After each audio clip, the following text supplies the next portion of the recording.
So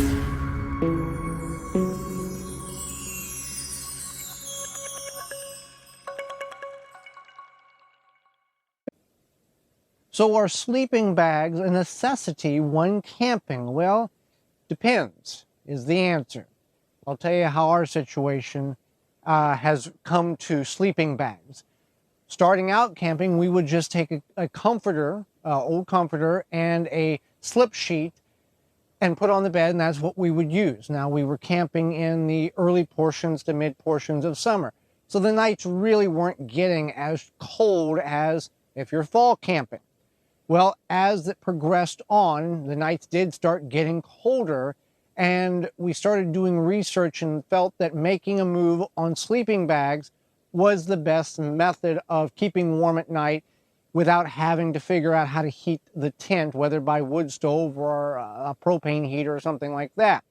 So we've gotten two sleeping bags. We've got an Alps Outdoors, which is rated for 0, and a Bass Pro Cabela's, which is rated for 0 degrees.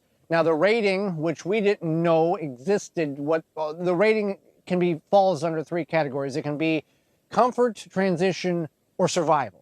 And if you don't know what either one of those is based on your number, you got to do research to the website, even if they tell you, because there's no standard industry that everybody's got to follow.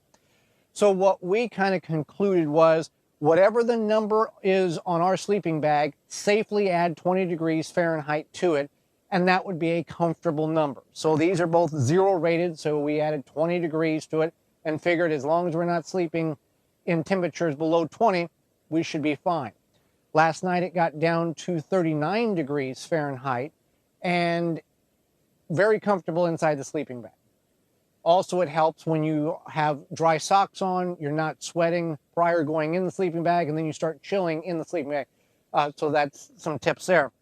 Now, value on these, it depends on where you buy and what you're buying. This one here was bought at a camping store for about $119. This one was at Cabela's for $89.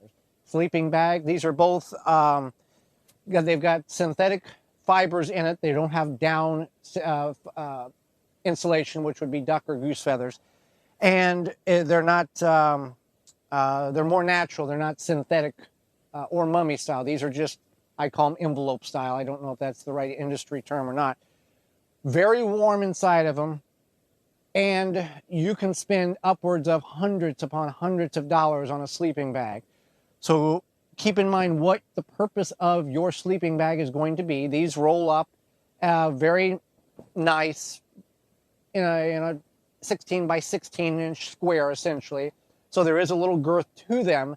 However, it's well worth it. You can get a sleeping bag that'll fold up to almost nothing, but it'll cost you somewhere around, $300, $400, $500.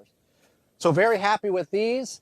It's not a requirement to have a sleeping bag when camping, but it makes a chilly night a much more enjoyable night, and that's the key in order to get a good night's sleep.